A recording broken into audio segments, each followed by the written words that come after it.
Inilah riwayat Tobit bin Tobiel bin Hananiel bin Aduel bin Gabael dari keturunan Asiel dari suku Naftali.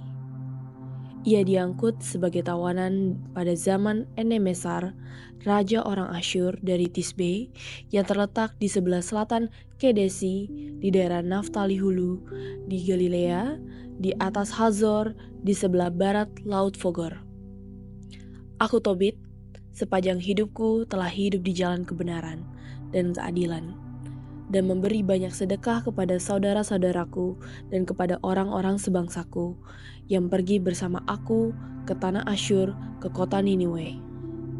Pada waktu aku masih muda dan di negeriku yaitu tanah Israel, seluruh suku ayahku, suku Naftali, telah memisahkan diri dari bait suci Yerusalem yang telah dipilih dari semua suku Israel sebagai tempat tinggal bagi segala suku.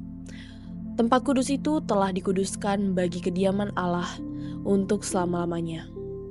Semua suku saudara kami, yakni suku Naftali, mempersembahkan korban kepada anak lembu yang dibuat di Yerobeam, raja Israel, di Dan, dan di segala gunung Galilea. Hanya aku seoranglah yang tetap pergi ke Yerusalem setiap hari raya, seperti telah diperintahkan kepada seluruh Israel untuk selamanya oleh ketetapan kekal. Aku pergi ke Yerusalem dengan membawa persembahan hasil pertama dan persembahan persepuluhan hasil tanah dan buah-buahan pertama, serta memberikan itu kepada imam-imam anak-anak Harun yang melayani di mezbah. Aku juga memberikan 1/10 dari hasil anggur dan minyak zaitun dan buah-buahan delima kepada Bani Lewi yang melayani di Yerusalem. Setiap tahun aku memberikan 1/10 dari uangku kepada para yatim dan janda dan orang-orang yang datang menumpang yang tinggal bersama orang Israel. Aku membawanya kepada mereka pada tahun ketiga, dan kami memakamnya menurut ketetapan hukum Musa dan menurut perintah Debora, ibu ayahku, karena ayahku telah meninggal dan meninggalkan aku sebagai yatim piatu. Setelah aku menjadi dewasa, aku mengambil Ana, seorang wanita dari keturunanku, menjadi istriku. Daripadanya aku mempunyai seorang anak laki-laki yang kuberi nama Tobia. Setelah aku diangkut sebagai tawanan ke Asyur dan tinggal di Niniwe, semua saudara sebangsaku dan orang-orang yang termasuk dalam suku Israel makan makanan bangsa-bangsa kafir. Tetapi aku menjaga diriku supaya tidak memakan makanan bangsa-bangsa kafir itu.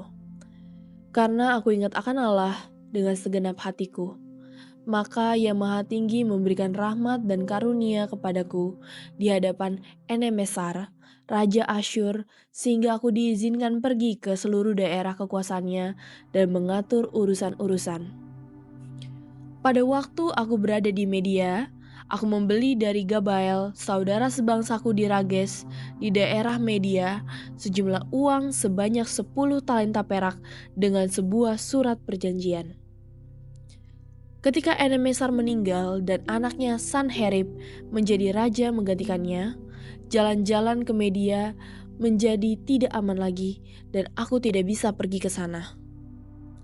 Pada masa Sanherib menjadi raja, aku kembali ke rumahku dan barang-barangku pun ditarik kembali, serta makanan yang baik diberikan kepadaku. Dalam masa itu aku memberi banyak sedekah kepada saudara-saudaraku. Aku memberikan rotiku kepada orang yang lapar dan pakaianku kepada orang yang telanjang. Apabila aku melihat mayat dari salah seorang sebangsaku yang dilemparkan ke balik tembok Niniwe, aku menguburkannya. Aku menguburkan orang-orang yang dibunuh oleh Sanherib, raja itu. Ketika raja membunuh mereka, setelah ia datang dan melarikan diri dari Yudea, dalam masa pengadilannya, aku diam-diam mengangkat mayat mereka dan menguburkannya, maka raja mencari aku untuk membunuhku. Setelah diketahui olehnya bahwa aku menguburkan mereka, dan aku harus melarikan diri karena takut kepadanya, maka seluruh harta bendaku dirampas. Dan tidak ada suatu apapun yang tersisa bagiku kecuali istriku Ana dan anakku Tobia. Namun tidak lama kemudian, Raja Sanherib dibunuh oleh kedua anaknya yang melarikan diri ke daerah pegunungan Ararat. Maka anaknya Esarhadon menjadi raja menggantikan dia. Dan dia mengangkat Ahikar, anak saudaraku Anael, menjadi pengawas atas segala pajak kerajaan, dan ia juga menjadi pengelola istana. Ahikar membelaku sehingga aku kembali ke Niniwe, tetapi pada zaman Esarhadon, aku kembali ke rumahku dan aku menerima kembali istriku Ana dan anakku Tobiah.